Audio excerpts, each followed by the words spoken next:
Yo, organized culture. What up? What's going on, man? I am your host, Bishop Brigante, here with my co-defendant, Drect. What's What's popping, popping? yo? Yo, I'm just gonna say this quick and fast. I watched Geechi versus Mike P 6 times this week. I think I watched it. I think I watched it. I think I watched it 7 or 8 times myself. Yo, it was. We'll get into it. But that performance was Bro, amazing. What's popping, y'all? Is Wednesday. It's 6 how- p.m., 3 p.m. if you're in the West Coast. I don't even know if we can wait to talk about that battle, bro. Now we I don't know if we can wait. We gotta go over it, son. Because what's gonna happen is we're gonna have to build up to it because we're gonna talk about Geechi versus Mike P for an hour. And there was some very important things that happened before that. So we gotta make sure we do. But we can talk a little bit about it and then come back to it. All right, man. Go ahead, man. Go ahead. Well, I'm looking at what people in the chat are saying already. Shout out to everybody here. That's early gang. Shout out Mutual Johnson. Shout out Midwest Coop. We see y'all. Okay, so Mutual Johnson said, "Hell nah, Geechi ain't go too far. Recipes, Mike P. He was a good kid. He is now next to Rich Dollars and a stanky Yankee. That is flagrant. Okay. The most disrespectful thing to each other in this sport. Why do the rules change? I mean, we're not trying to change the rule. We're just saying it was fucking. So why don't we? It was a pretty. Bishop has frozen. Okay, Bishop is officially unfrozen. Am I frozen? You froze for like 3 seconds. Oh no, I'm not frozen. All right, whatever. Yo, so let's start off by saying this. Every Wednesday, 6 p.m., we are here live. We're talking about all things cool in the culture and anything that's not cool in the culture. We're going to organize it, try to get things back into place. You know what I'm saying? Cool. You know what I'm saying? Yeah, right? Yeah. But yeah, so this was the band event that happened this weekend, which was incredible, I thought. There were a lot of murmurs going around about what some of the matchups would be. I thought they were all well matched. I thought every battle was well matched.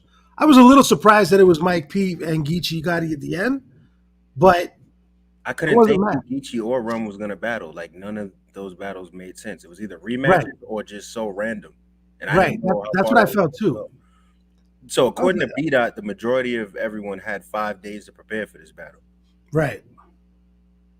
You know what I'm saying? So before we, you know what? I know a lot of chokes. Yeah. Carry on. But then again, though, 5 days to prepare. How many chokes should we have expected? Well, I mean, I'm starting to get the vibe that people are lying on their resumes. People are lying on their resumes.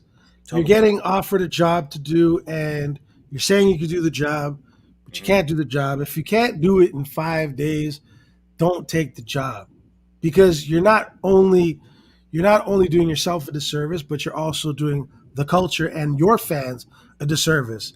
I was actually on Instagram Live with Norbs and DNA Tooth, ironically, and I actually tried to make a case for Twerk. I just said, yeah, he messed up, but I'm not ready to just toss New Jersey Twerk to the side. I think he's an incredible battler when he's rapper, like songwriter and stuff like that. You know what I mean? So I'm not ready to throw New Jersey Twerk out because of his last couple of showings. But that makes me an enabler, they were saying. They're saying I'm an enabler. I just know material at, during certain points of their career. and then they start consistently messing up, I'm still going to give them a chance to find their footing and bounce back, right? Mm-hmm. My favorite quote from Farrakhan is, when you see men fail or when you see men fall, don't laugh, learn. You know what I'm saying? So anybody out there that's an up and coming battle rapper, anybody, yeah, salute. Anybody out that's an up and coming battle rapper, or anybody that, whatever, you know what I'm saying? Learn. And I think I could tell by Twerk's reaction, I could tell by how long, um, how uncomfortable it was, and he couldn't hide how he felt. You could see it all over his face. I think this might have been the actual wake up call for Twerk. This might have been the one, because it was a one rounder. There's no excuse. You should have been prepared. And if you weren't prepared and you weren't able to do the job, don't lie on your resume. Because we love New Jersey Twerk and we want the best from him. So when we don't get the best because of unprepared, being unprepared, then you know what I mean. The culture is going to eat you alive, and that's what they're doing. Even in the chat right now, they're saying like, "Yo, why you babying Twerk?" It's like, no, I'm not babying Twerk. I'm just saying we know his potential, we know his talent, we know what he's capable of. So I'm just not ready to toss him out just yet. But yes, that was unacceptable, and unfortunately, I forgot about that because of the Geechi battle. I totally forgot about that happening at Twerk. But I don't know if you're hearing exactly what I'm saying. I'm saying, I'm telling him, listen, we know what your potential is. We know what you're capable of. Get it together. Be prepared. Stop lying on your resume. If you can't do the job in 5 days, don't take the job, because that's what it required. You know what I'm saying? And also, we don't know people's personal lives and what people are going through. But yes, I agree with you.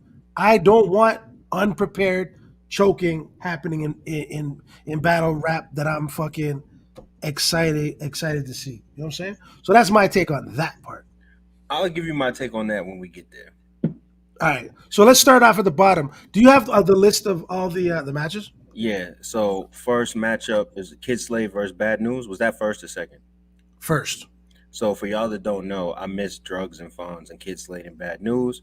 So I'm going to ask Bishop questions about these battles from what I'm going to try to remember as best I can. I believe that the first battle was.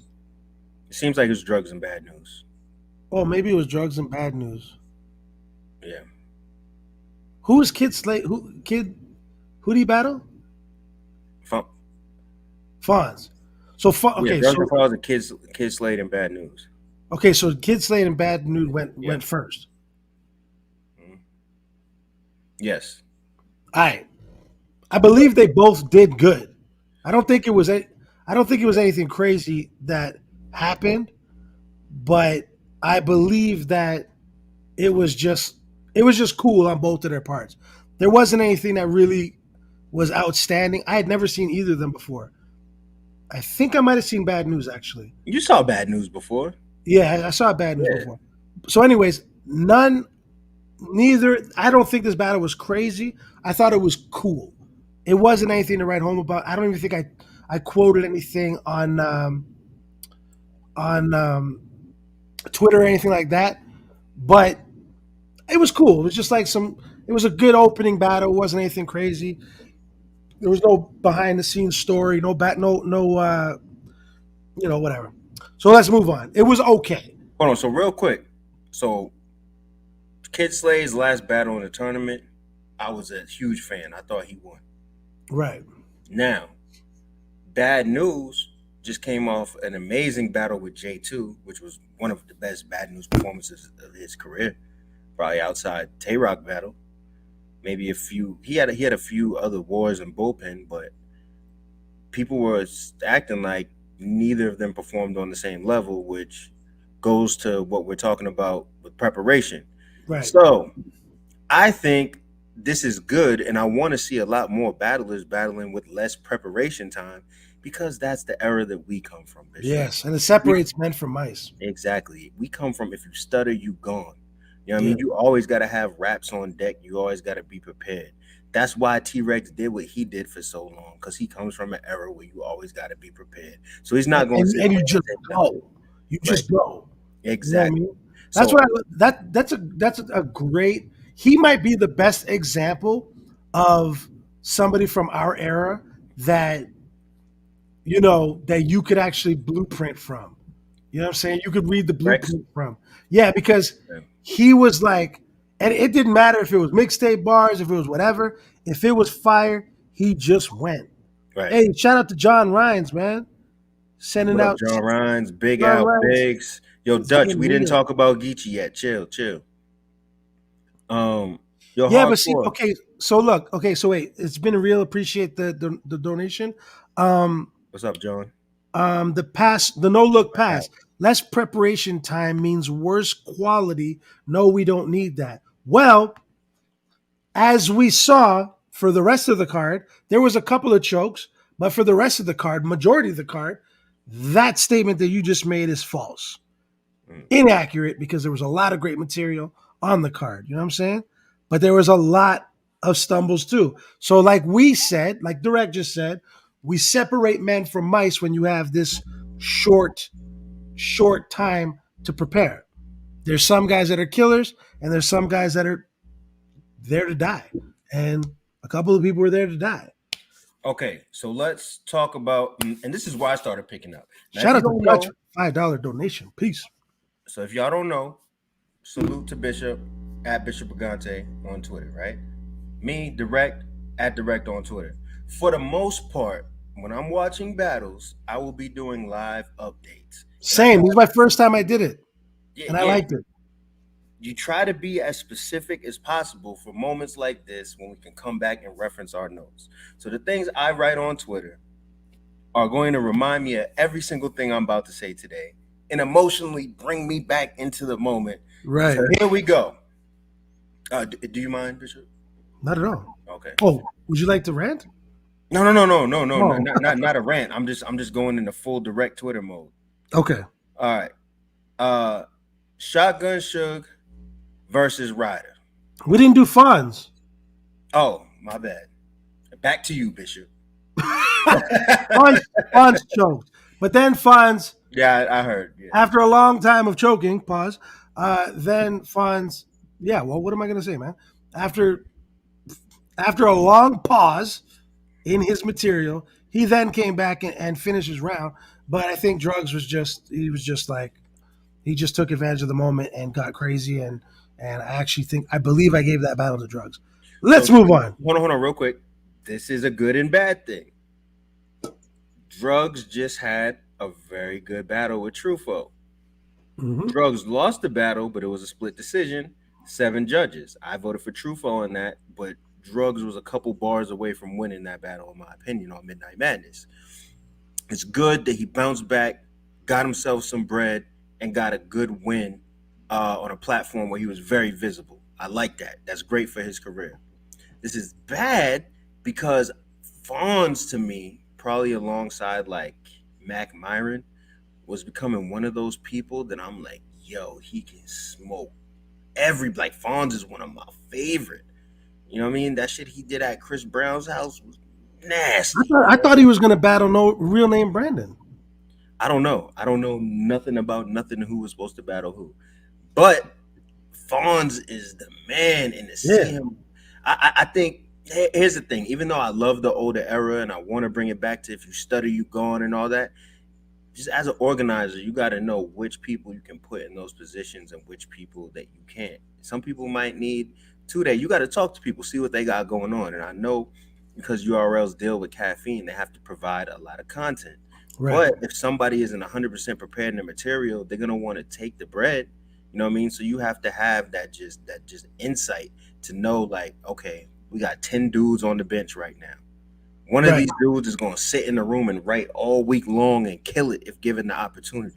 So you got to know how to separate the two types of people. And some of the people that you might be hard up for cash, but in the long run, you're going to make yourself a lot more money by not having them stumbles on your record. So I want to see Fonz bounce back. Yes. But Congratulations to Drugs for getting the visible win.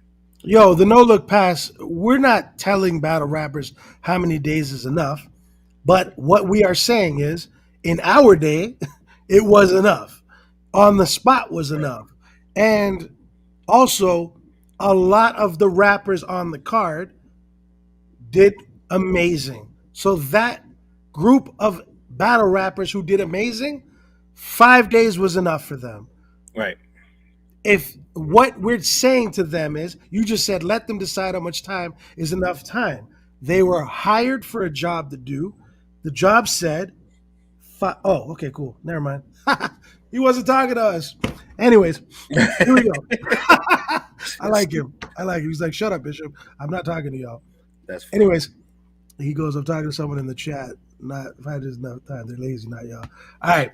Okay, so moving on. What was the next battle? Okay. Ryder and Shotgun Suge. Now listen, man. Ryder, cool round. It's like Ryder spit the round like I had 5 days to prepare. I spit my round and I got through it. It's one of those type of rounds. Right. No lines really stood out to me or anything, especially when compared to some of Ryder's big moments or most impactful battles. You could kind of tell what was going on with some of these rappers. And after that battle, I started kind of anticipating like, okay, now let's see who's going to be able to perform on a similar level with as much time and who got their material down, memorized it, but might need more time to come up with haymakers. Right. You know what I'm saying? Shotgun Suge goes, and he just reminded me why he's a fan favorite with a lot of the shit he was saying. But he stumbled, and it was hard to get through. But I feel like had he just pieced his stuff together and ran straight through it, Shotgun Suge would have definitely won. I feel like his round had a lot more character, a lot more movement, a lot more exciting delivery in it, and Ryder just got through his round. Right. Now when Suge stumbled and took that long pause, I might give him recovery of the night because I don't know what happened. I know it's crazy. They're gonna kill me for that. But you can't. Recovery. I like Suge, bro. I think Suge is so dope. And when he recovered from it, he went right back in, bro. And I like that he just, I know I'm why am I being so nice to everybody? But I like Suge, bro. I think Suge is dope. Well, here's the thing. He gets recovery of the night because we've lived a life and had careers. Well, you more than me, as battle rappers, and we know a lot of these guys personally. It's easy to be like, damn, I wanted to see him do good. But as a fan, you got to realize. Remember how you used to feel about WWF back in the day? When you used to be ready to slap the TV and you used to cuss people out? Or even how you feel about certain sports nowadays? We don't know these people. It's easy to be like, yo, Kyrie is trash. James Harden is washed. It's easy to say all that stuff when you don't know nobody. You know what I'm saying? But if you were a retired NBA player, you might be like, well, he'll bounce back next. That's the wins that we're looking for. Yeah, exactly. You know what I'm saying? We're not enabling. We're not enabling. Right. We're not babying. We just understand it a different way. Right. That's exactly. All. Who's next? So, but anyway, Ryder won the battle. Ryder got through his material, and that's nobody was mad at Suge. It was just like, oh, damn. Right. You know what I mean? Disappointment. Okay, now this was a surprise. What I'm about to say next was a surprise. And this is what I talk about: somebody who's been on every card versus somebody who's hungry and needed a plate. Holmesy versus Loso. I'm really interested in what you're going to say. I'm going to give this battle a direct quote from Direct's Twitter. Loso was on cruise control. If Holmesy has a few haymakers, he'll take the crowd. And what did Holmesy have? Holmesy went nuts. Bar after bar after bar after bar after bar. And he was rhyming it like KD's PG. Oh, yo, that's crazy, son. Bro. Holmesy, Loso does not lose that often. Was this a career? Was this is this like right now a career high for Holmesy? Like Yeah, and I'm saying, like a winning whole that money fight. got to be a career high. No, I'm saying like right now, like as far as like, Well, it was a one he rounder, so needed I that. guess I feel like Holmesy's career defining battle has yet to come. He's right. smoked a lot of shit. He's proved his talent. He's won tournaments. You know what I'm Yeah. saying? But I feel like he hasn't got his opportunity yet. And I feel like this Loso battle was the first step in Holmesy getting an opportunity to really prove how good he is. So Now Smack was talking about if y'all want a 3 round out of any of these matches, that's one that I want. 3 rounds of Holmesy versus Loso. Loso got to bounce back from that. yeah, that would be that. Yeah. That would be He'd be a good. good 3 rounder. 3 round Loso. Yeah, Loso would kind of have to avenge what happened. See, but Yeah, the he'd good have to thing about this readjust. event is besides 2 battles, which we'll get to. Mhm. Don't miss when we talk about the 2 battles. Yeah. But besides these 2 battles, man, like these battles didn't really. It's not that they didn't count. They didn't really hurt anybody because we all understand. Right. Like, you had a week or 2 weeks or whatever it was to prepare, and some people super rose to the occasion, but some people was like Suge. All right, we wish he had more time. You know what I'm saying? But Suge and Ryder is not a battle that you would want to see for 3 rounds. You know what I'm saying? No, not at all. No, you know what I'm saying? So, but anyway, so any other comments about Loso and Holmesy?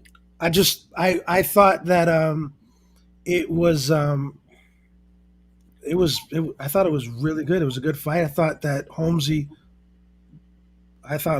left Earth in that one. He went crazy. It was really good. It was so after seeing Fonz, after seeing Suge, and then getting to see Holmesy and Loso both get through their shit, but with high level barring the fuck out. It was maybe that was an enhancement to why it was such an incredible battle for me. I thought Holmesy just was like, "Yo, I am not playing with you." I think he understood the assignment, and yeah, that was it. I Great want to battle. say that after seeing that, I wish Loso battled Ryder and Holmesy battled Suge. Interesting. That would have been Interesting. You know what I'm saying? But Suge messed up, but Right, but still, stylistically, right. I would have liked that. Next up was Big T and Ace. No, but before you said that, they made a special announcement.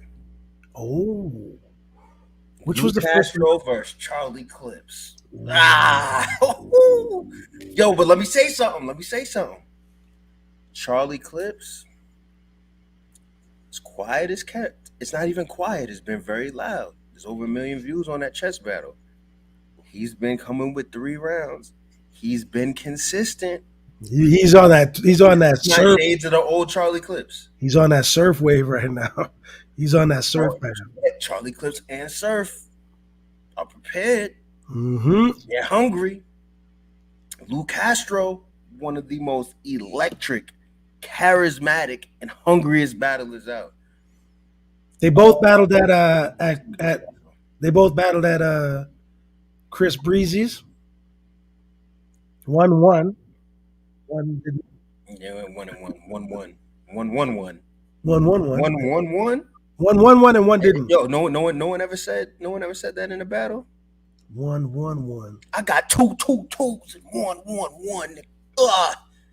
All 3 of you could catch 3 in your 3. Nah, Anyways, chill, son. I got Clips. Uh-huh. I'm gonna give Clips the possibility of a 2-1 there for that battle.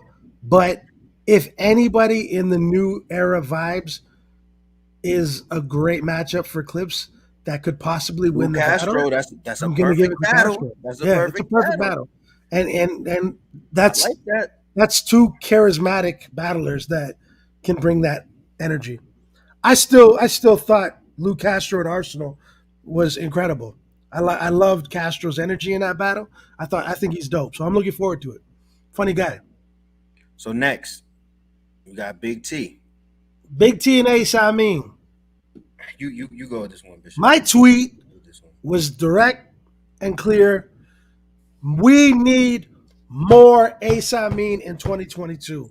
I don't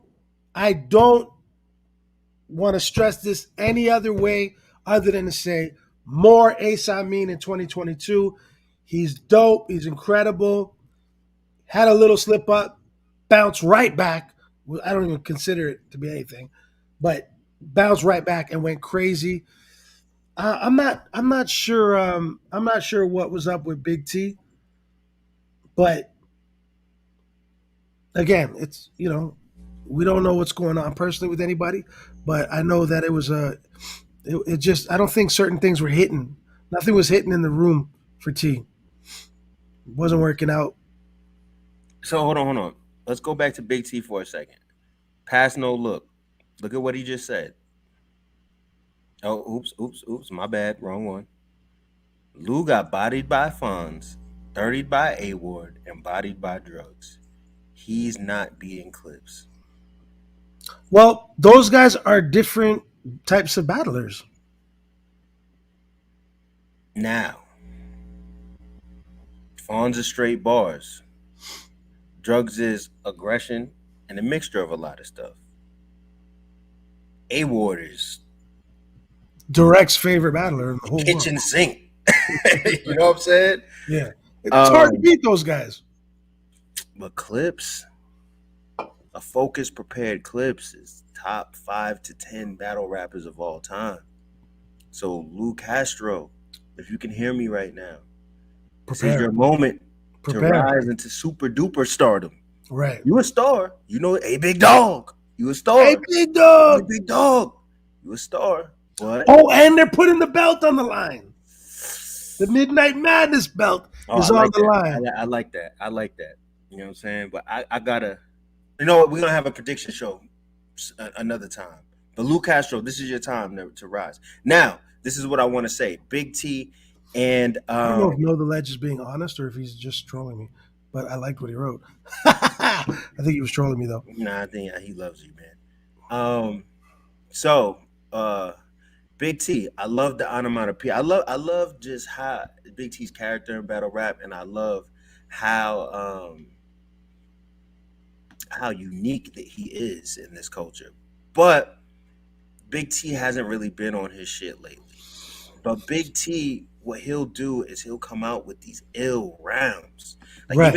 even in his round in this, that line where he said, I put the switch on T40, now it's E40. You know what I mean? Like, that shit was hard. But, like, he's not doing that for 3 consistent rounds. And I feel like people really started noticing when he battled Bill Collector, right? So, what does, in your opinion, Bishop, what does Big T need to do to become the Big T of old? I mean, maybe revisit the game tapes. And I don't know. Like I don't think there's anything. I think Big T can have an off night, and maybe it's. I just think he needs to just get back to classic Big T. I think that a lot of guys keep trying to. I think they get caught up in the idea of doing what new kids are doing or trying to adapt or adjust to being. I think we would appreciate, love, and support classic Big T. Just keep doing Big T. You know what I'm saying? Big T is very good at dropping something that can resonate with the mainstream fan. Yo, Bishop, you might be covering your mic. What? All right, you good now? You got your elbow over the microphone or something? My microphone's up there. Oh, I don't know what happened. But anyways, I think that Big T is able to land effective punches that are easy to digest for a casual fan, but they're like hard hitting for the they're you know what I mean? You get what I'm saying? Like we as connoisseurs, we appreciate these ones because they're so dope, but they can also be appreciated. Like the peace sign, I ain't holding up a peace sign. Bunny ears when I put this peace sign above his head. Like, you know what I mean? We can appreciate those classic Big T styled punches and bars. I think he needs to get back to that and just doing what he naturally does and maybe not overthinking what he's been doing lately. I think Big T's incredible. I think he's great.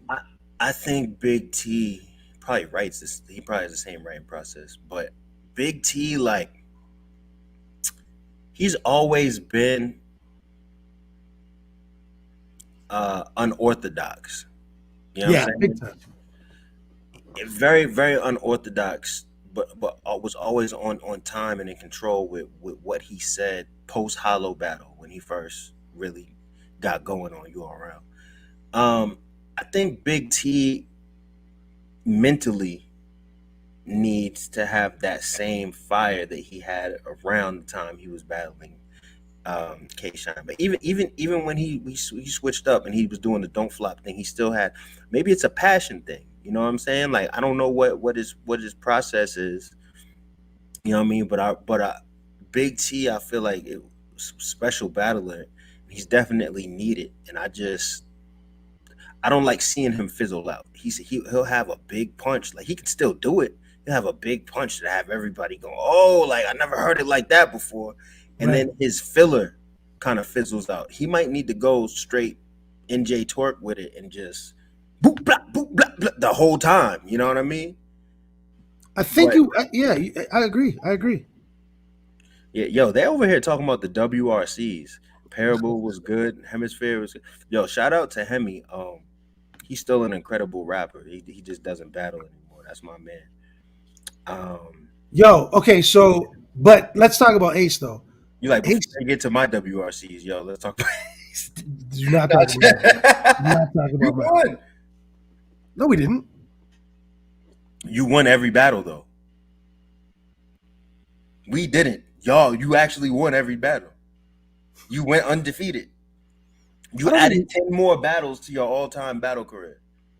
10 more dubs. I hate the WRCs. I know you do, but so at least you can say, SMD, I won.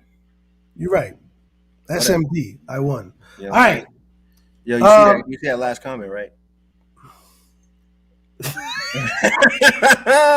What up, No Delay? Shout out to you, man. This guy said, but go ahead. This destroyed organic. Hey, more Ace. I mean, 2022. Ace is incredible. I think he's dope. That's all I'm gonna say. Ace. So Ace. Did you notice that Ace had that Wolverine Weapon X heal line, and then he slipped on his bar, and he drank his water like he healed himself, and he was like, "Yeah, I got it back." Yo, I was like, that was ill. That was, I don't know if that was on purpose, but that joint was ill. Bro. And the most fire part of his round to me, when he was like, "You be eating all that hot sauce, but you didn't know Big T was supposed to hide the handle." Come on, man. And one mixtape lines forever. And of course he said he was talking about Captain Crunch fucking up the roof of your mouth, which, you know, I should be mad for. Yeah. Anyway. Ace is refreshing, bro. He's got refreshing material, bro. Yo, let me say this about Ace Amin. When he first came into battle rap, because of his DJ Smalls interviews about being locked up and putting in work and stuff like that, I feel like URL wanted somebody with that persona so bad on their roster. They gave him a lot of plates early and didn't give him the proper amount of time to grow, because I saw that he had all the tools, but I felt like he was thrown into a lot of situations too fast and too early in his career. And it wasn't until he battled John where I said, yo, he's like, I felt like he was like 80% comfortable in the groove. But this battle, I was like, yeah, this is, I felt like this battle was the beginning of Ace Amin making his like top tier push. But even his battle with Cortez, I felt that way. Kinda. But there was just something about the way he was moving. Like for me, it's not about when you pull off a flawless performance or even body someone. It's when you mess up a little bit, how you bounce back from it. You know what I'm saying? I saw him slip. How you handle adversity. Yeah, I saw him slip, get it back, and still fuck it up. And I was like, yeah, he got it. Right. So salute to you, Ace Amin. You on your way, 2,000 million trillion. He's got the it factor that I think will keep him a marquee battler in the near future. I think it'll keep him there. So man, ooh, something happened. No, it got spooky. It got spooky. No, a Goku spirit bomb went off. Something happened. Hey, yo! Somebody was like, "Yo, you know what? Hold on. Turn the volume up. Somebody said, okay, you know what? Yo, it's like this. All black. Well, now all black. Hold on. Let me get my lens cap. It was like this. Lights come on. JC versus Real Sick. Bro. Woo! Wow. Out the gate. What's going on? Real Sick went crazy out the gate. Rapping his ass off. I couldn't even quote what he was saying. It was that's what I'm saying. You listening to your favorite song and you just like, oh my God, Benny the Butcher is killing it. I had the Benny the Butcher is killing his face. New Pusha T. You know what I'm saying? New Pusha T. Oh my God. Yo. Did Real you hear the new Pusha T? Huh? Did you hear the new Pusha T? No. I listened to it today. Yeah. I know. I saw the name. Real Sick, out the gate. I felt like I didn't think that JC, I don't know why, the round was so powerful and rapid fire of just punch after punch and landing everything. I thought it was going to be a long night for JC, even though JC is known to be a killer, a wordsmith, a lyricist. I thought this was about to be a defining moment for Real Sick to let everybody know 2022, I am not playing with y'all. And he was rapping his ass off. I couldn't even quote nothing he said. Just know that I said he was rapping his ass off. And then it was JC's turn. Who was it? Oh my God. I have some quotes. I got some quotes. What JC said, what he say, he goes, I don't know if you tried dying first, but I am worse. Yo, JC said he's supposed to curl. And when one rolls out the 4, it ain't a golden girl. Oh my God. Yo, one rolls out the 4, it ain't a golden girl? Son. Bro. What is that? What is that, bro? What are they drinking in Pontiac, bro?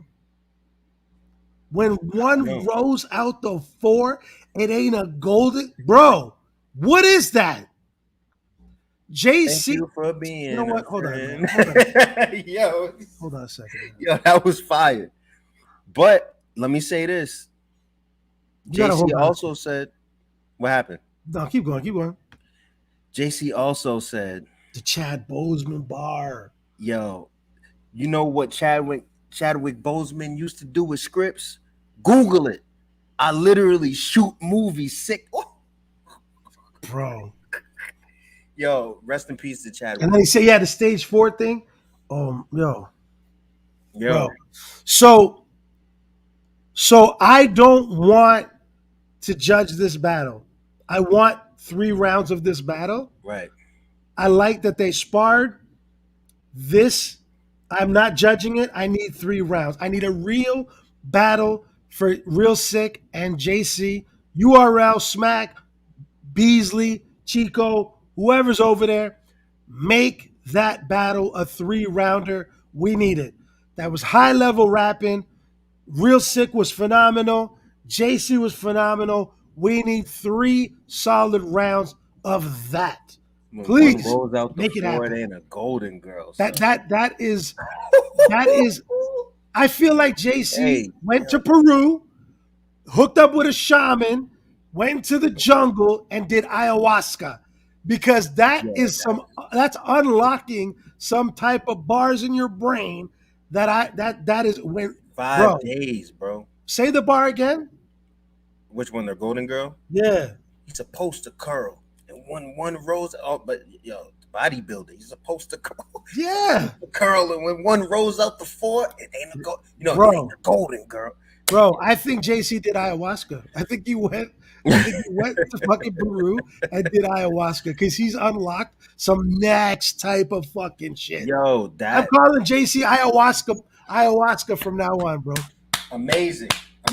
But salute to both of y'all. Both of them. Listen, give them their golden girl roses. You know what I'm saying? while they still here. I said that was a excellent, almost perfect battle, and I just said it's a tie. Yeah. But I thought about it for 30 seconds after I tweeted that. JC won, but I'm not judging it. You know why, man? Because it's not concluded. It's not fair. It's not. You get you got the last word. See, and their styles, and the reason why I said that was because their styles were so different that it aided JC to have a punch style. Right. But Real Sick was rapping. I feel that if there was another round, Real Sick would have had a rebuttal. But I also feel like if Real Sick went second, then people would have just been saying, "Yo, that was too crazy. I can't judge it." I wonder what Real Sick's rebuttal was. Because you know when you battle and then you don't say a rebuttal, and then you're like, "Oh shit, I could have said that." I wonder what Real Sick's rebuttal for JC's first round is. Because he was thinking, he went home and thought about it. There's not one battle rapper that doesn't go after a battle and go, "Oh, I should have said this," and thought of something crazy. You the same color as the aardvark. The same way you want to be, Arthur. Not chill. Chill. You a big bitch. Be Arthur. He probably would have had a Chad Boseman line or something. Yo, Brian. Yo, so yeah. All right, so who's next? It was T-Top and Emerson Kenny. Yo. Emerson Kennedy. Now, hold on. Clarification here. Does Emerson Kennedy work with Caffeine? Yeah, he does. Oh, okay. I don't know if he's a producer or some type of director. So this is how he got. He's already a filmmaker in his. So this is how he got the assistants. Yeah, with but the light show. Get into the assistants, which was really dope. Look, when the lights came on, when it said like this, T-Top and Emerson Kennedy, I said, "Nigga, no, why?" That's what I said, "Nigga, why would you make this match?" Emerson Kennedy goes first, and I'm not gonna lie, he said cooking. Some fire shit. He was cooking. He said, "It's not gonna miss everybody," and then it hit busy. Boom. Yo, that was hard. That was hard. And then I said, "Oh, okay." He got the assignment. He read it, put it in the back of his commando pouch, and he got it popping. You know what I'm saying? Yeah. Yo. So, I mean, you can explain what he did at the end of his round, Bishop. Well, what he did was he had certain bars that would talk about like, oh, he was seeing red, and then all of a sudden the lights would go, everything was red. The room turned red. Yeah, like the whole room was red. Like it was hella cheating. It was hella cheating. Blue. It was hella cheating, but yell, oh. Yeah. My cat got a gun. See with the purple? Wow. Wow. Did you just make that up? Yes. That was really good. That's what I do professionally. You see with the purple? Very well done. Thank you, sir. Incredibly ridiculous, but awesome. Yeah, it's terrible. So yeah, he did that. But I thought that it was a creative round because of all the tricks and the glamour and glitz that was thrown on top of it. However, I got the rebuttal right here. Let's hear it. Yo, T-Top, the first thing, and yo, I attribute this to the NWX freestyle training room. You know how in X-Men they had a danger room, where Wolverine and Cyclops and them would just fight robots all day and it'd be on 10 where they could die, but they was just killing everything, and that's how NWX had a freestyle danger room where they learned how to rebuttal at the most efficient. This guy said Emerson Kennedy did a silhouette. So T-Top, after the silhouette challenge, T-Top said, "Oh, you just messing with the lights, King? That's what we're doing here tonight." Everybody start laughing. "Nigga, that just means that everything you do is light." Woo! Yeah. That was a woo, but it wasn't a bomb. Right. Hame. Yo, nigga, only thing I was scared of was the blue and whites. Oh. Duking. Yo. Yeah, T-Top with that. I didn't even expect that. The fact that he said that's what we doing here tonight. Everything you do is light. Only thing I was scared of was the blue and whites. Oh, wow. Yo, That was a perfect. He said the most perfect thing that you could say in a moment like that. Yeah, That Bray White shit was stewed to and perfection. finding a rebuttal, like, first of all, to find a rebuttal in short prep, like, you gotta have a certain it factor, right? You gotta have a certain it factor. You have a certain ability, and I don't recall seeing too much rebuttal. I don't know. Maybe I'm wrong. Maybe I just don't remember. I don't recall him being known for that. So I feel like when NWX was formed and they was at their strongest, right, all of them were doing that shit. right. But like Like they I all didn't pushing expect. each other to do I that. really didn't expect that from T Top at that level. Like to find a rebuttal like that. Mhm. That was a that was a that was a room rocker. That rocked the Amazing, room. absolutely amazing. So I Yeah. think that T Top, after he said that line, because I was like, yo, Emerson might win after Right. that shit, because he had that shit rocking. When he said that line, that's how you rebuttal. He Yeah. stole all the Take the energy moment. and Take it all away. the momentum Take it away. out the whole room, and he just floated to the end of his round. Yeah. You know what I'm saying? So I can't even remember everything that T Top I just know that T Top was spazzing. he Yeah. spazzed, but he had the rebuttal of a lifetime, and he floated. That would be, well, top 15 rebuttals, I think, all time, without me actually ranking it, because that shit sounded written. Obviously it wasn't. Right. Oh my god. It was He dope. murdered that shit with the personality, with the delivery of We gotta it. put together our top Timing. 20. We gotta put together our top Top 20 20. rebuttals all Yeah. time. I feel like Sharon's gonna be in there all day. Yo, with Prince of At the Persia, I end. Control Time might be my number one. I'm gonna say that right now. I'll take the time limits and extend them further. This world's mine. I control time. That's why they call me the Prince of Persia. But yo, I digress. All right. After T Top versus Emerson Kennedy B was, dot go ahead.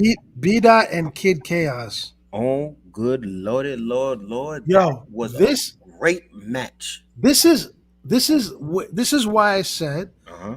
like, you, for the people that weren't doing well, Mm-hmm. it doesn't matter. We need to focus on the people that were doing great. Oh no, B dot.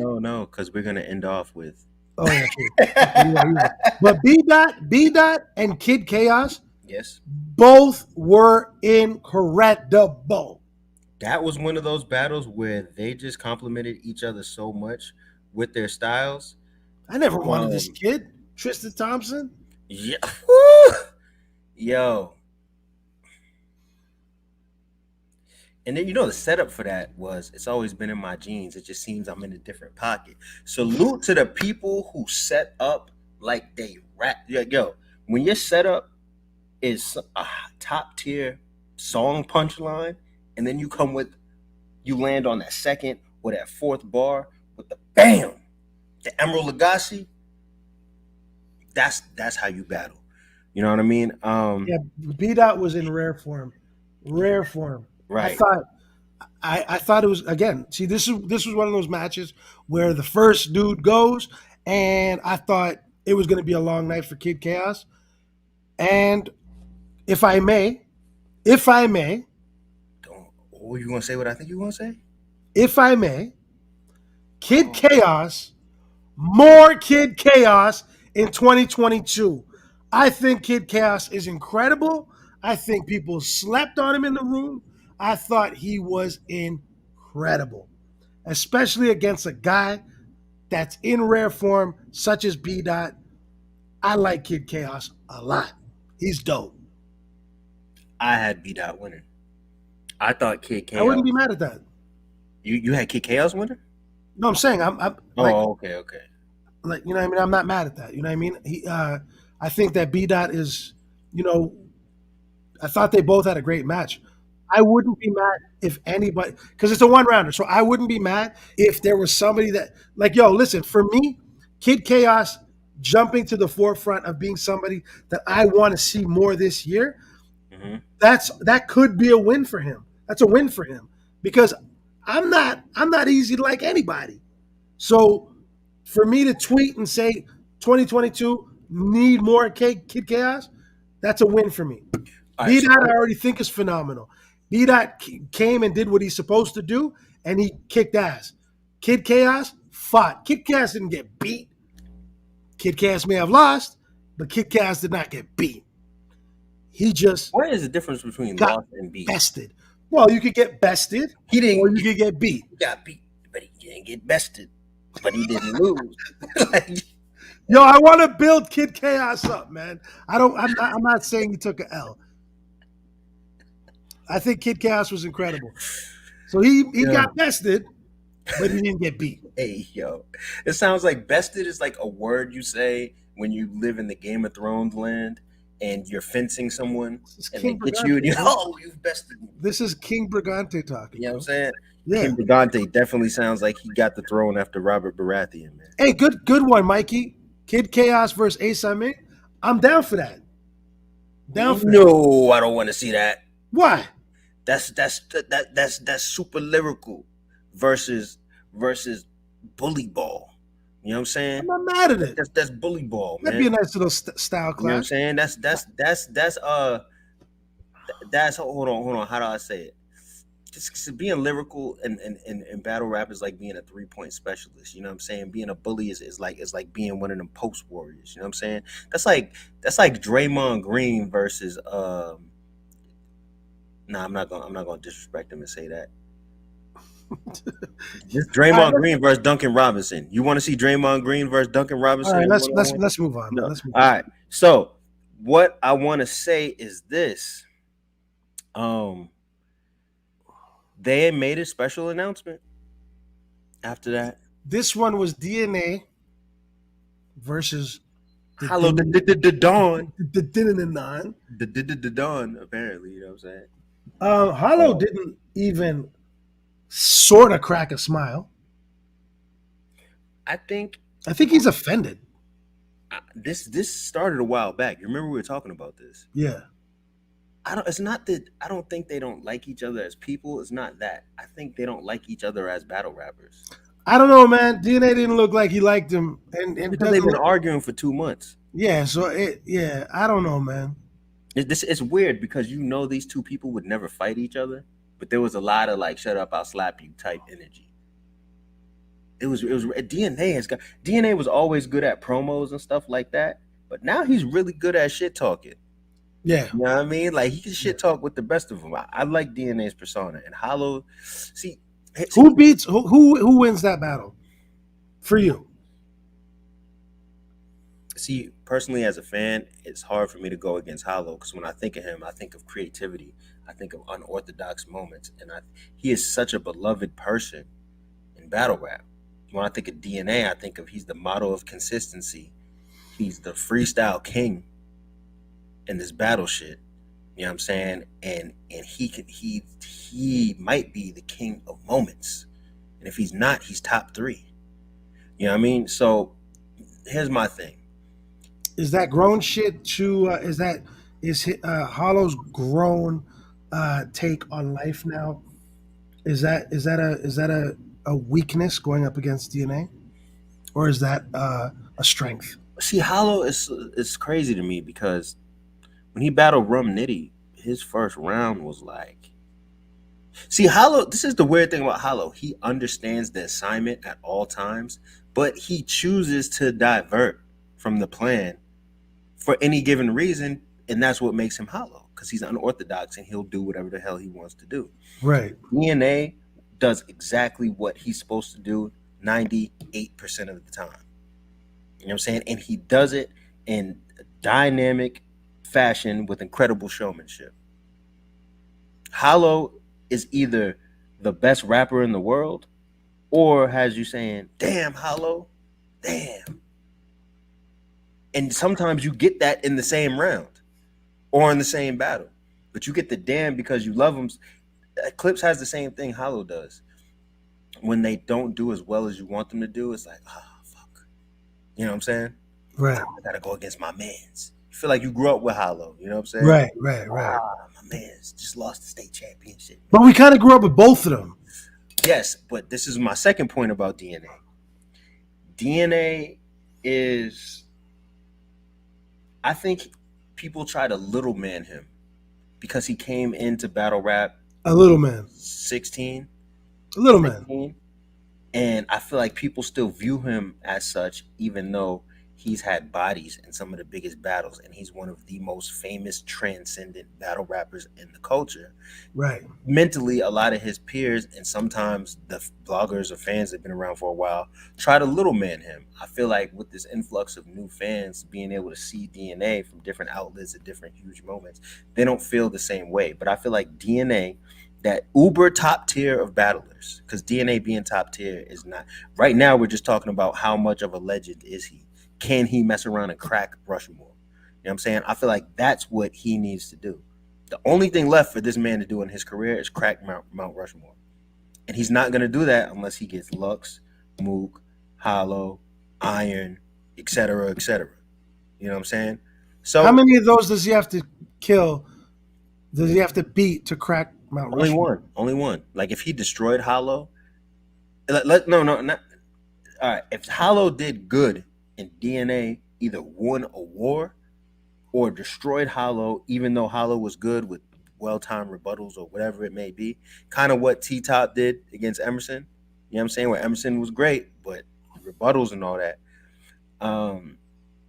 Yeah, that's what he would need to do. But I feel like if we're talking about momentum, you have to say that DNA might win.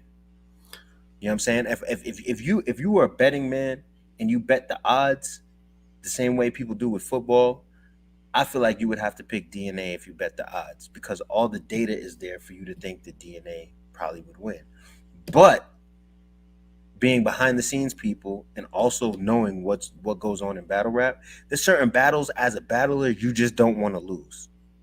That you're gonna rise to the occasion for. Like we were talking about Big T with finding that inner just strength and finding like your way again. A matchup like this is going to make you find your way. But Hollow never fell off. Hollow is not. See, every time Hollow steps on the stage, you want the most spectacular thing you've ever seen because he's given us 5 of the 10 most spectacular moments in battle history. You know what I'm saying? When he falls short of that, it seems like he's doing way worse than he actually is. But I feel like with this matchup, we are going to get spectacular from both ends, and I cannot wait to see it. Did I do a good job with my hype up of Hollow DNA? That's how I really feel.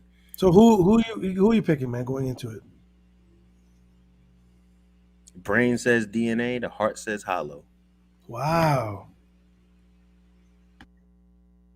If I'm gonna be 100, the brain says DNA. Mm-hmm.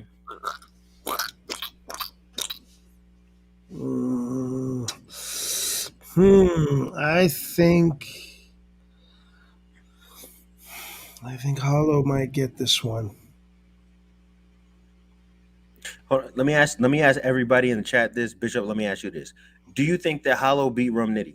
I don't remember, but I want to say this to the chat.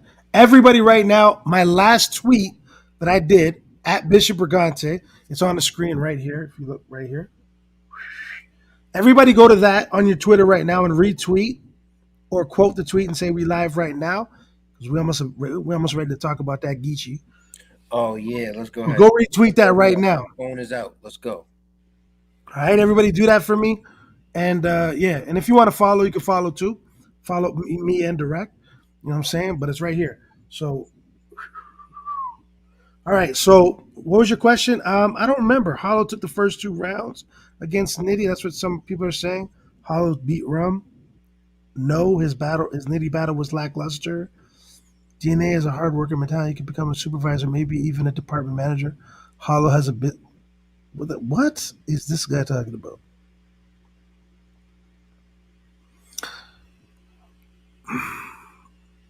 I don't know, man.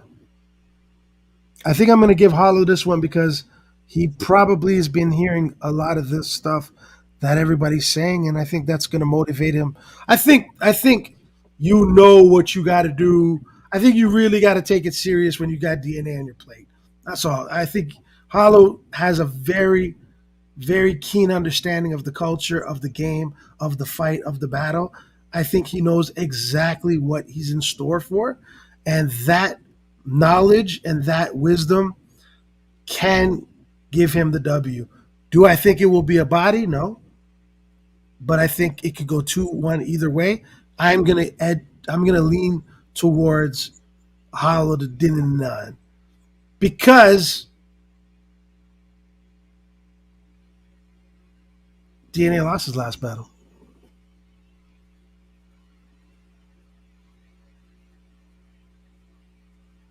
Are you standing on that? Who was his last battle again? Hold on. His last battle wasn't who I thought it was. That you thought. Oh. Hold on. I think I might be messed up. I'm thinking about the battle that we argued about forever. Excuse me.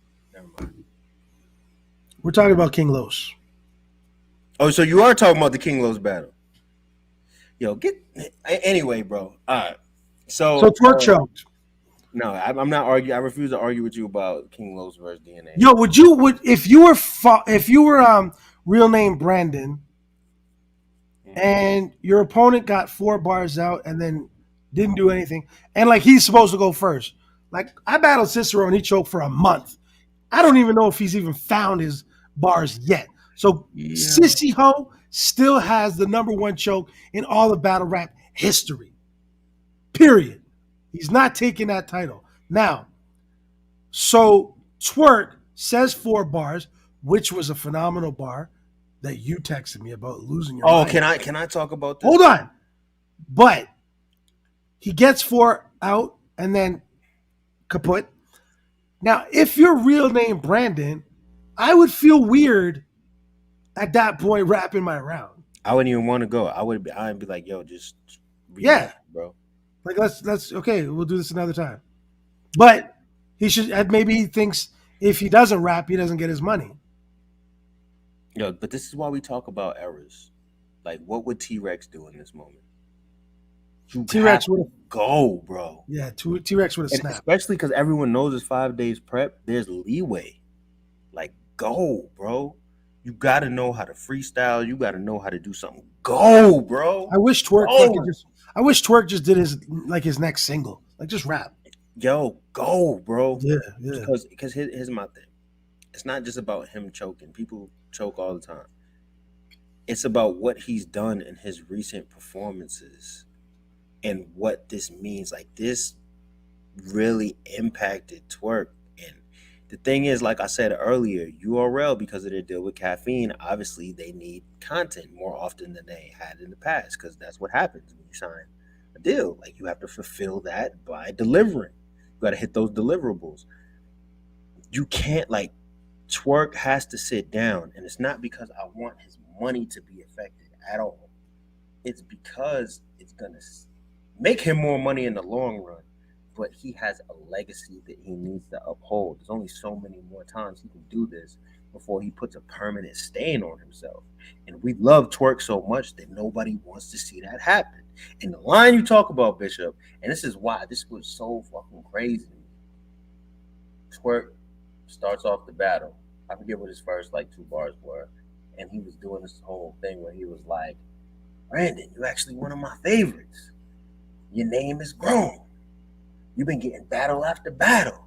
Now your name is known. Mm-hmm. This guy, something. His name is known. Keep climbing, Brandon. You ever seen Game of Thrones? I didn't know nothing about that. Hey, yo, he brought my man the Crow into it. You not know what the hell that means, Bishop. But I never seen the show. I never seen Game of Thrones. He said that shit, and people were like, oh, and that's what fucked him up. Now, when you know your material on a certain level after a certain amount of prep time or whatever, that won't fuck you up. But when you kind of know it, that's going to fuck you up. And I saw him be like, fuck. And the thing is, he did not want to. This is what fucked me up, man. He did not want a jersey. Yeah, he held on, bro. Standing for 5 minutes. Like, I don't give a fuck what I look like. I'm getting this round out, and bro. And to me, that was heartbreaking because I was like, it just like I saw real hurt in his face, bro. Yeah, he didn't want to do that, and that's when I said what I said, which was, usually the most tweeted thing that I have on a night of a battle is like a crazy bar somebody had said. I said, I feel bad for New Jersey Twerk. This isn't even funny. He's not choking on purpose. Put that man in position to succeed and give him more time between battles. Yes. You haven't been in a situation where everyone is watching and you forget your bars. It sucks. That anxiety hit different. And he looked like at some point he was having like an anxiety attack. You know what I'm saying? And like he was pulling his hood over his head. People were asking, like, yo, what's wrong? Like, is he all right? And I think like it's not just him choking and being like, oh fuck, I choked in front of everybody. It's more like, damn, like I didn't come here to do this on purpose. Now, I saw a lot of people telling me that I was being an enabler or that like, oh, I don't feel bad for Twerk. A lot of his peers were saying that. One, if it's not coming from a straight up fan and you're a peer saying shit like that, I feel like a lot of that shit just comes from straight up jealousy. He's on every card. People love him. He's electric. You can't do what he does, so you're gonna talk shit. Yo, the fans is understandable, but like the super bloggers and it's come on, man. Like, yes, he needs to be held accountable. That's why I think he needs to sit down, not as Twerk, we're punishing you, because I don't think he's just doing it on purpose at this point. Right. I mean, he might. I don't know. I think he had admitted that he got bad preparation habits, like he waits to the last minute. I know some motherfuckers some of y'all favorites who be writing in the car on the way to the battle. 100%. You know what I'm saying? Some people just get the best material. Like, I don't know. I would never do it. Would have to be prepared 2 months in advance. You know what I'm saying? But like I don't want to see him go out like that. And I feel like you don't just slam somebody when they clearly have an issue. I feel like you got to learn what the best way to build that person back up is. And like, I never felt bad for him like before tonight. I mean, the other night. I was like, damn, man. So maybe the reaction that you're seeing from me, maybe you guys are all fed up. But my reaction is like, damn, son. Like, yeah, like it felt more real than any other time. Yeah, exactly. It felt like, he's really fucking up here, and he doesn't want this to be happening. And if he didn't care, he would have said Jersey and he would have been out. And I'm not gonna lie, to keep climbing, Brandon. You ever seen Game? That was my favorite bar the whole night, bro. So I was extra mad. Like, no. Yeah, that was a flagrant comment, though. That was a flagrant comment. What happened? Oh, I don't know. Did you comment that? Never mind. But that was a crazy line, though. That was a crazy line. So yeah, it sucks. It sucks that real name Brandon got a chance to really battle one of the biggest people in battle rap, and then get that. And you're not gonna talk about it. But I mean, I would like, if Twerk gets time to do it, I think I'd like to see real name Brandon and Twerk. Nah, if Twerk gets the time, no. Nah, and it's because now if Twerk did good on this, it would have played nice into Brandon's storyline. Because Twerk would either smoked him or Brandon would have rose to the occasion. I can't even tell. Like, the energy was just sucked out of the room after that, and I can't. I don't even want to talk about that. Like, I'm not even talking about that other shit, man. Because like, we ain't talking about a man. Yo, hold on. I don't. You want to talk about it? No. I will say this, right? So I went to TJ Maxx to get some socks, and the TJ Maxx. Listen, so the TJ Maxx that I had happened to go to, and this was on Sunday, maybe around 4 p.m. The TJ Maxx that I decided to go to, bro. The guy was in there, and this guy looks at me and he goes, "Yo, bro, you look familiar." And I'm like, "Dog, I'm like, I do not want to talk about battle rap right now." And he's like, "Yo, is your name Knowledge?" And yeah, you would have think I would have been mad, but I was like, "Yes." And I was like, "Nah, man." And he's like, "Yo, hold on, son. You know Knowledge? He be talking about battle rap." And I was like, "Yeah, I think I know him, yeah." And he like, "Yeah, man, you look like him." And I'm like, "Oh, yeah." And I walk away. And I'm like, whew, I do not want to talk about battle rap right now. So about 30 seconds go by. Dude's like, nah, my bad, son. You look like the other boy. I'm like, oh, no. You know what I'm saying? And he's like, yo, I can't think of his name. It starts with a D. But you look just like him. Yo, And I was like, start with a D. And he's like, the Ray, the Rose, the Drect. I think that's his name. Rose, but it ain't a golden girl. Right. And I say, yeah, man, that's me. And he's like, yo, I fuck with you, the culture, yo. So I'm like, oh, nigga, fam. This man came up to me and he says, hey, bro,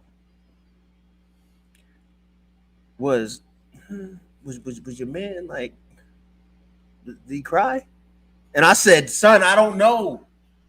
And but I say this to say, true story, but I say this to say,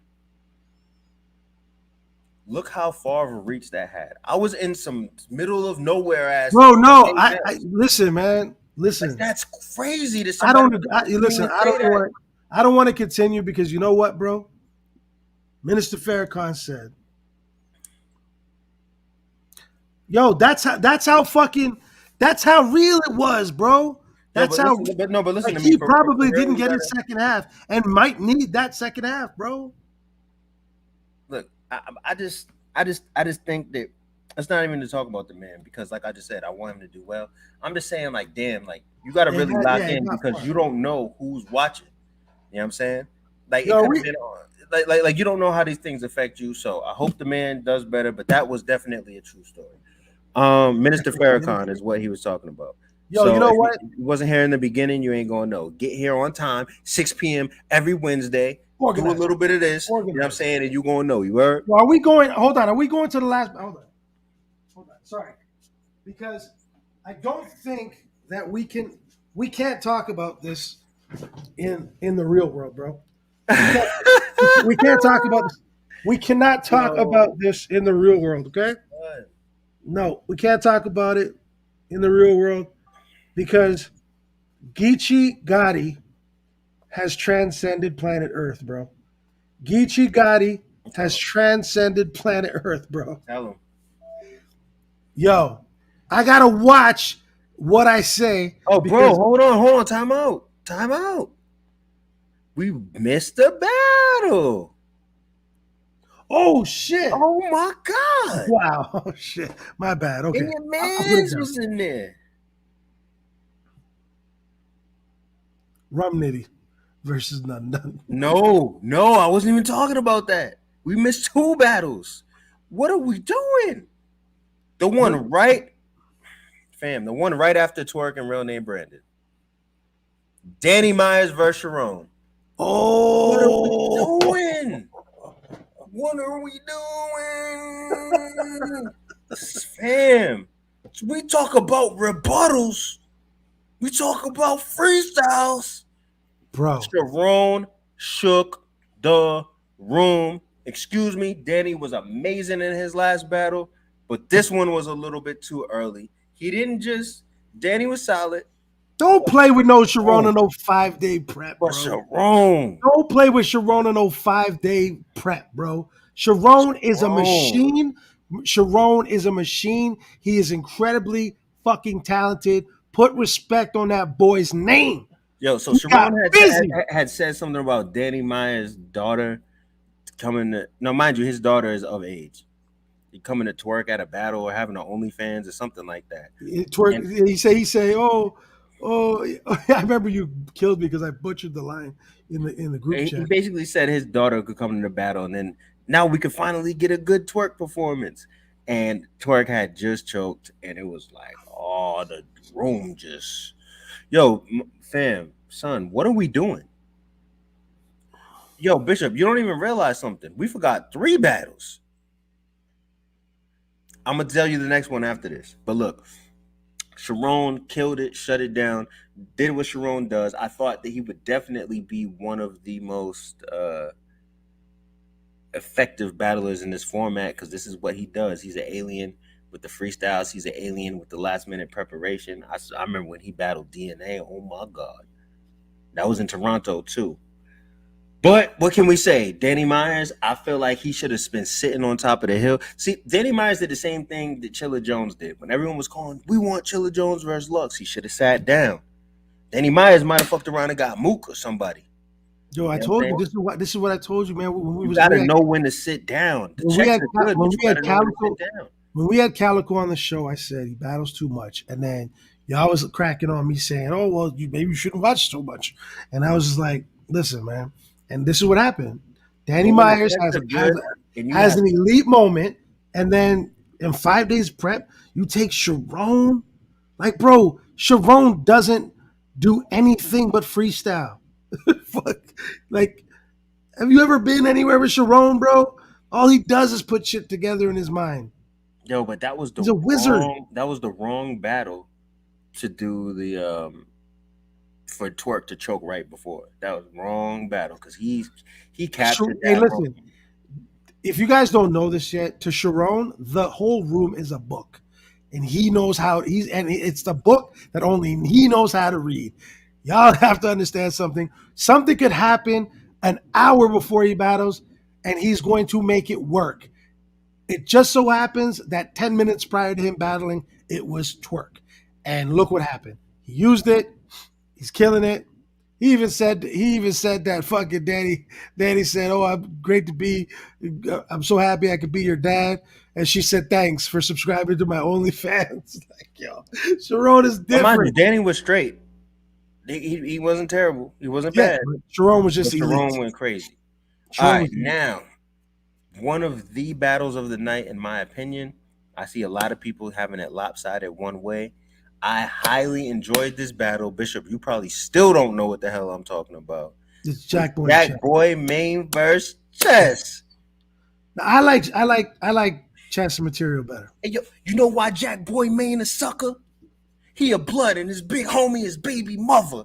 Come on, son. Come on, son. What? I was dying. Yo, Chess is crazy. Fire. Chess is crazy right now, bro. We need Chess on the show. Yo, Chess. We need Chess on the show, bro. See, now, when we were talking about Big T earlier, when we was talking about what he needs to do, is what Jack Boy did. Every line was action-packed. He was moving. He was grooving. He was talking about...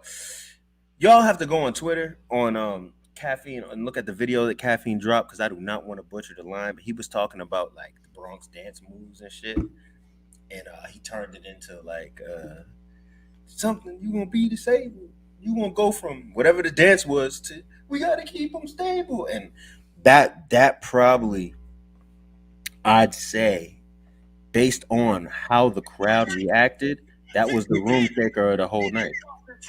Here it is. Disobey you, cause you a Bronx nigga that love to dance, right? And this no fable. They go from look, y'all, he be getting sturdy. How do we keep him stable? Yeah. When your man's hugs you, right after you say a line and the crowd goes, keep him stable. Then, I think based off of what I saw, I think by the decibel level, the noise in the room, the hugging, the slapping five, the dance moves in the background, that seemed like the room shaker of the night.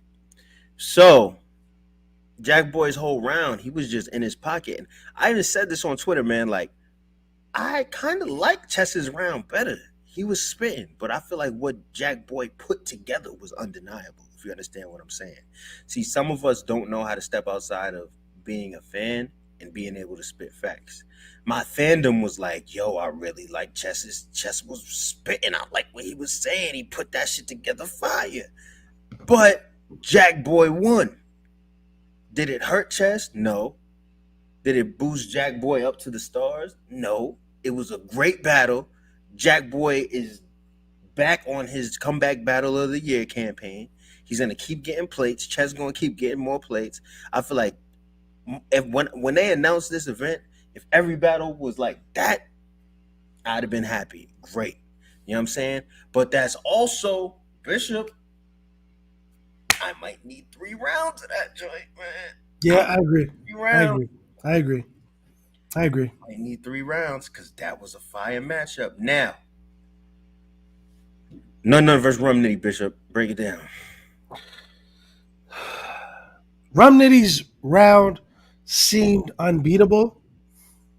None was in rare form. I thought that he made it a lot closer than people may have thought he would. I still think a lot of people probably would give it to Nitty, but Nun made it a lot closer than you can, and it's just tough. Nitty is a fucking actual alien.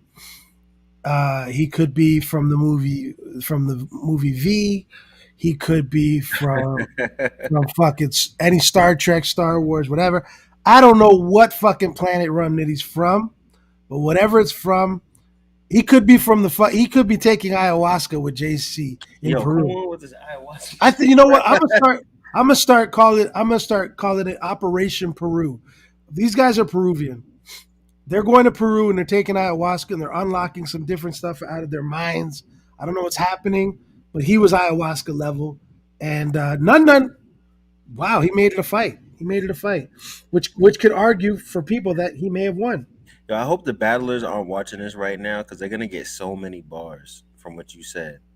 You heard Bishop on organized culture? Yeah, I watched, cuz. The eye was washed. It's that Peruvian uncut. Oh my God, I can see it now. Open up his brain like Bishop's ayahuasca. Like, holy. All right.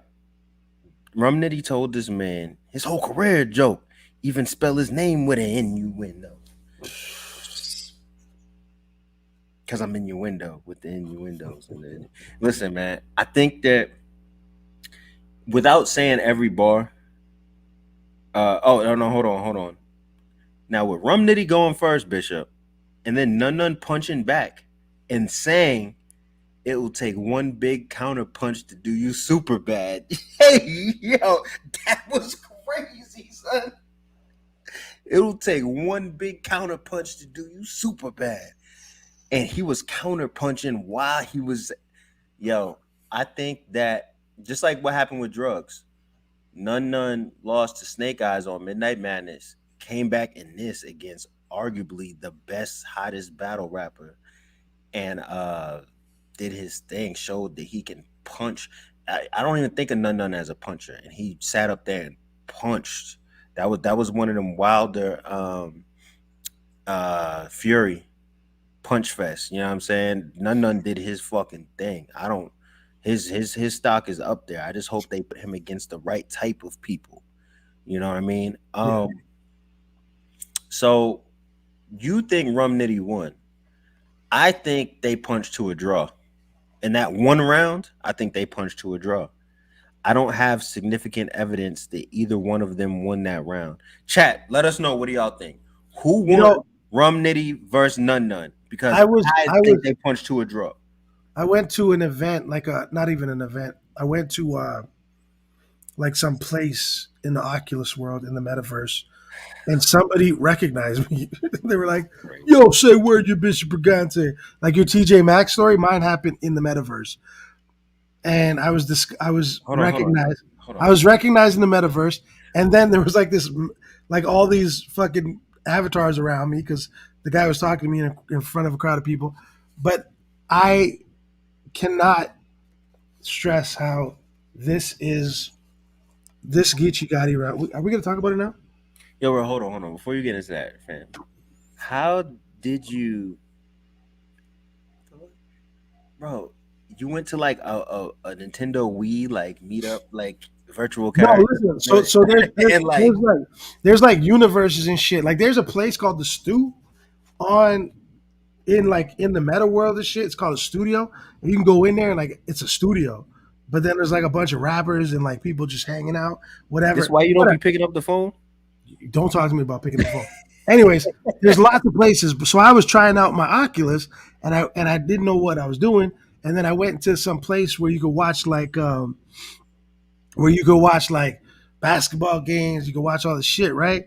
And what up, Mike P? Yes, I'm definitely in the meta world. That's my guy, Mike P. And I went, and some guy, it was so funny because I'm standing there, I'm like just looking around, right? There's people coming in the hallway of this place, whatever. And then all of a sudden, this guy goes like this. I just look over, and this guy goes, so it's like an avatar, right? Yeah, dreads and shit. He's like this. He's like, and he's looking at me, right? And it's so weird because it's a character, right? And he's looking at me, but I can hear his voice. He's like, "Get the fuck out of here." He's like, Mans was on the battle ting. "Yo, bro." He was like, "You not the Bishop Brigante, like the Bishop Brigante, not the one from the rap battles." And I was like, and I was just looking at him. I was laughing because I was like, "What's going on right now, right?" And I'm like, and he was like, "Yo, what's your slogan? What's your slogan? Take that mirror down, all this shit, whatever." And then he was like showing me the shit. So I got recognized in the hallway in the metaverse. It was pretty funny. That's the nerdiest thing I've ever heard in my life. Ever. On my way into a Dungeons and Dragons level 10 No, player battle, I was noticed for After playing the Walking Dead shit, but we gotta throw rap battle waiting room. We gotta throw battles in the meta world. That sounds like it will be fire, and it sounds like we could probably get 100,000. No, because people have to have these things, so they gotta go get it. Did be doing this? Yo, so Gichigari left planet Earth, and probably the only way you could see him is with an Oculus. This is not a sponsored ad or anything like that, but I think this is the only place where you could actually talk or really understand what happened. This was tragic. This was hurtful. This was mean. This was everything I love about battle rap. This was everything I love about battle rap. This was, hey, you know what? You've got something that people talk about, and I'm going to do it the best I possibly can. And Gichigari for one round pounded out the shit of this topic and just completely destroyed the entire event. I gave Gichigari performance of the night. I gave Gichigari, he is right now performance of the year, and we're in February. Yo, Gichigari is in the runnings for champion of the year. Bro, that was the meanest one-rounder I had ever seen in my life. Talk about it. Now, you know what's crazy about Geechi's round is that it wasn't the most lyrical. He wasn't spitting super punchlines. It was just raw. He didn't say that Baylow nutty block. You know what I'm saying? He just got straight to a point and was unapologetic about it. And was just like his whole attitude. Like Geechi's a nice person. But I feel like at moments like this, you like, damn, I forgot he is Baylow from Nutty Block. Damn. Yo, fam, he was just, man, I want to hear them white boy raps. On Crip, I want to hear them white boy raps, cuz. People can't believe I let you say this shit. Oh my god. He was his inner suppressed, troubled youth came out, bro. Like, yo, listen. And this is going to be very hard for me to talk about because, in all honesty, I never believed in talking about babies, talking about, you know what I'm saying, I talking about people's family and their wives and stuff like that. I don't know, but what I will say is this. Man, Mike's girl caught a full clip. And I'm like, yo, I don't even want to tweet this. I don't want this shit the shit he's saying. I don't want it in my history. You know what I'm saying? But let me set the stage for y'all. So Mike P battled Danny Myers in an app exclusive battle. If you haven't seen that, make sure you see that battle. Because the thing about that battle that you have to know is that Mike's second round was probably the round of his career. That and the Hadouken round. Well, Hadouken was a moment. I think Mike's second round versus Danny Myers beautifully crafted. But he talked about Danny's wife struggling with substance abuse. He talked about their kids. Now, mind you, he did it tactfully, tastefully. It was very, I don't know tastefully is the word, but tactfully it was very well written. And the way he put it together was just mean. It was one of them rounds with like a career defining round, and it kind of stuck with Danny a little bit. You know what I'm saying? But Mike was murdering it. But it brought up the question: do we speak about people's wives like that? Do we talk about people's family like that? Do we talk about their kids? And it was one of them All's things. fair in love and war. Everything Mike said was real, and even in that battle, Danny was like, yeah, that did. You could see, not emotional, like he was gonna mess up the battle, but emotional, like what he was saying was true, and Danny was like reliving it in his face and feeling Right. it. You know what I'm saying? It was kind of just like, damn, you could do that. So when Ryder battled Mike P, which I'm sure a lot of y'all know about, Ryder had a second round talking about Mike P's wife and alleged promiscuous activity that she might have done within the community. I don't think it was his wife yet, though, right? I think maybe his girl at the time. Right. That he had done. I mean, that she had done before they were together, or whatever. Stuff. And Ryder was included in it, right?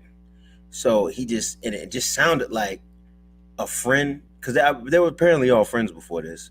Breaking news to his friend that his girl did something, and it was like, whoa! Like, I remember the tweets were like, "Yo, Mike P has to kill Ryder." I remember that tweet. Somebody put up the round on Twitter and was like, and quoted above it like, "Mike P has to kill Ryder." And it was just like, it was a shot heard around the world, because, mind you, even though the Danny Myers and Mike P was an app exclusive battle that had the culture talking, people were releasing memes of Ryder and Mike's girl at an interview, catching eyes real quick and playing love music. So people outside of the app gang or whatever, like when she walked out the venue and shit, I remember that video. Right. And they looked at each other and shit. Right. And it was like, yo, I don't even know if they really looked at each other. They looked at each other. It was just funny the way they slowed it down. Yeah. But like, it just blew the whole thing up. And I know Mike unfollowed everybody on Twitter, so it had an impact. You know what I'm saying? So 5 days prep heading into a battle like this. Big Al said that's my video. Oh Lord, Big Al. But 5 days prep walking into a battle like this, the way Mike wrote, he wasn't writing with any defensive strategy. It was just like, let me write a dope round and prove to everybody that I can rap with Geechi. Yeah, nah. And the first thing out of Geechi's mouth, nigga, you was a bitch. Your girl was out here doing this with battle rappers and the whole, and it was just like, yo, it was like it was like it was Geechi's second round. Right, yo, and this from beginning to end, yo, I'm telling you, it just got worse and worse and worse as it went on, bro. Yo, and the thing is, sometimes when people lose or even they choke in these battles, this is the era of volume and just having a bunch of battles, and right. It's easier to bounce back now because you don't have to wait all year.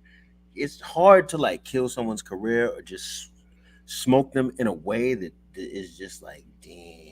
It's usually on one of the Mount Rushmore battles, like Averb versus Mook, or something with people used to be friends and now they're going against each other, like Math and Hollow, where it seems like something is on the line. You know what I'm saying? So usually it's just like, whatever. Yo, this Mike P shit was, people were like, oh my God. And then on top of it, that's like, he's talking about your girl, he's saying all this stuff. And then it's like, yo, he's saying, shut that white boy shit up. I don't want to hear them white boy raps. Oh, he's just the aggression. Yeah. Like, oh my God. It felt like and you know what? It was also weird that Mike P reached out to get that handshake at the end of it all. Like, I didn't even see that part. Yeah, I was like, is he gonna do it? Is he gonna try to get a handshake? I don't know. I think it's a safe bet that Geechi doesn't like him. So check this out. Check this out. You ready for this, Bishop? You gotta answer this question. You first. If y'all were friends with Mike P, what would your advice be to him as of now? So here's my advice. I'm going to say to you that you need to figure out a fucking elite haymaker that bombs on your girl and bombs on anybody. Like, straight up, you got to sacrifice your lady, bro. Something's got to be like, I told my girl that if somebody said what brought it up one more time in this bitch, that for the rest of the week every night she go suck. I don't know. Like, bro, it's got to be something. I don't know, because that's not gonna leave you. That's not gonna leave until you can embrace it and make your own fun of it. I don't See, know. that's a very hard thing to make fun I of. don't know, man. It's like I don't know because it's his wife now. They have a child together. It's a whole different ballpark. I don't even know if at that point, like I don't know, like I don't know what the advice is, bro. I would sacrifice a funny line or something like that to show that it doesn't mean that much. You gotta fucking take away the power of it because it hurt, bro. You could see it hurt. You could tell it hurt. There's no way around it. It hurt, bro. Like when he said, "You lost the day you fucking put a ring on. You lost this day. You lost your manhood." Like, bro, it's like you've got to find a way to fucking make light of it so that it becomes something silly that nobody wants to talk about anymore. So I got two ways. Suicide mission. I got two ways that Mike P can come back. I feel like I should just DM him this, but I can't necessarily see it happening because it involves someone else. But he ain't gonna. After I said he ain't gonna do this. But imagine if when they said, "All right, Mike P, it's on you," and everyone's like, "Oh my God, it's over." Imagine if he stepped to the side and his wife came out and was like, "You was a bitch," and momentum right back. You know what I'm saying? But the problem was Mike P. You mean in the Geechi battle? Yes. Oh, I would have just left. You was a bitch. I would have just left. I would have just left. There was nothing. There was no like, that was the props. I thought you said, "What would we do?" Tell him now, moving forward. No. If it was that night, bro, if it was that night, I would have been like this. Yo, just go. Chill. Just go. Chill. Should have left. Yo, but that round was not the one. No, I think that Mike's moving forward. A big moment for Mike would be you either have to bring your girl out, but that comes with a lot of shit. If you bring your girl out, that got to be executed perfectly, and she has to be protected at all costs, or something terrible can go wrong. So I don't know if he would want to do that.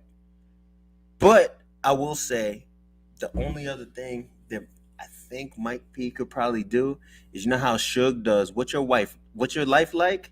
If he flips that and battles someone else who maybe we know a little information about that girl, and he does, what's your wife like? And he does a whole comparison, whole breakdown, what's your wife like thing. So he has to bring his girl out in the battle. He better not battle Suge because I think Suge would say that. He already did. Oh, he battled Suge? Yeah. So he would have to, what's your wife like somebody? You know what I'm saying? Like, what's your wife like? Or bring his girl out in the battle. What your wife like is a little better. It just depends on the opponent. But y'all like 10K for 3 minutes. I don't even know how long I've been rapping. I'ma just call you a bitch till we finish. Nigga, you's a bitch. You's a bitch. Nigga, you's a bitch. Nigga, you's a bitch. Your girlfriend fuck battle rappers and she lied about it. You's a bitch. Bro. That nigga Ryder told you he fucked your bitch. Then you cried about it. Nigga, you's a Bro. bitch. You play Call of Duty, but you ain't never been in the wars. Nigga, you's a bitch. Wow. You to have at your bitch. You don't even bring it to a bitch no more. Nigga, you's a bitch. And I'm giving that these fucking why is the crowd calling him a bitch too?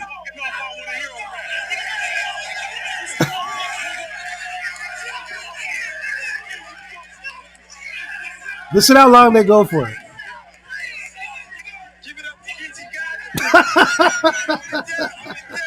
Yo, Smack is funny, dog. You don't even know how funny he is. Dog, but see, you know, I was talking to my man, and he watched it, and he was like, "Yo, but Geechi wasn't like the lyrically illest round. He wasn't flipping the best jokes." I was like, man, "Bro, listen. It was just about the manner, the meanness, the delivery." Now, here's the thing, man. Everybody in that room was calling him a bitch, bro. Yo, the crowd saying use a bitch. It sounded like they was at the fucking Apollo, bro. Yo, bro, we've been Jimmy. Look at Jimmy. Don't even respond, bro. Jimmy, we've been talking about the Geechi battle for 25 minutes, bro. Come on, Jimmy. What is you talking about, bro? Jimmy cracked corn, bro. We've been talking about the Geechi battle this whole time. But Bro, listen, after that crowd reaction, after how long it lasted, I would not have been mad if he just left. I wouldn't have been mad. I wouldn't have held it against him. I couldn't have said anything other than it's a default.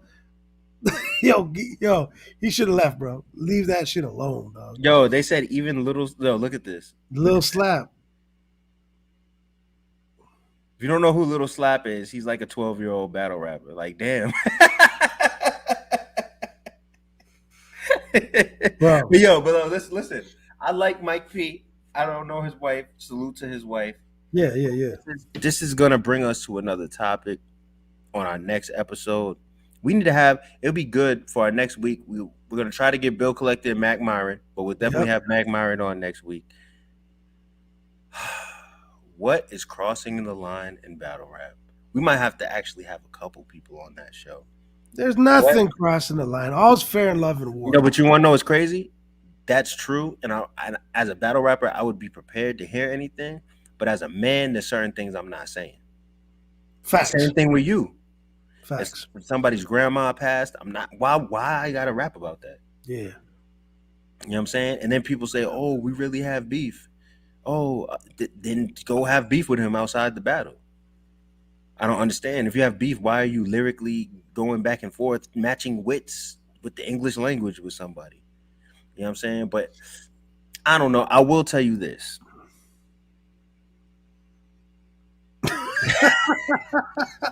The fact that he's saying a B instead of saying the whole word is hilarious. If Wildcat is either a 55-year-old man or a 12-year-old boy, Facts. It was calling him a B. I can't say the whole word because my mom's gonna come in the room. But bro, that is funny. That's funny. That's funny. I might be posting that on Instagram, bro. But listen, man.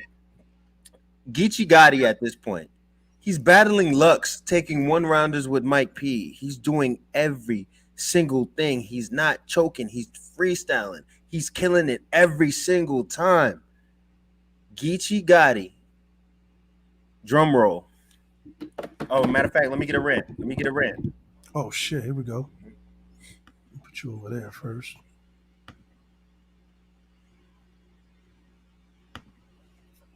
Oh, shit. Go get him, bro. 4 years ago, I believe it was either November or December at King of the Dots Bunker, Gichigari battled Saint in what was one of the most two-sided, impressive debut battles of all time. Ever since that day, Gichigari has went on a non-stop impressive run that probably has him netting at least 40 battle rap wins and no more than 5 losses in all of his matchups. He has been one of the most electric, charismatic, and real people that the battle rap culture has ever seen.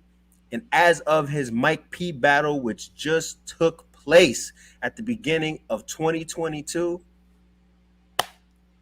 I've decided to make a prediction.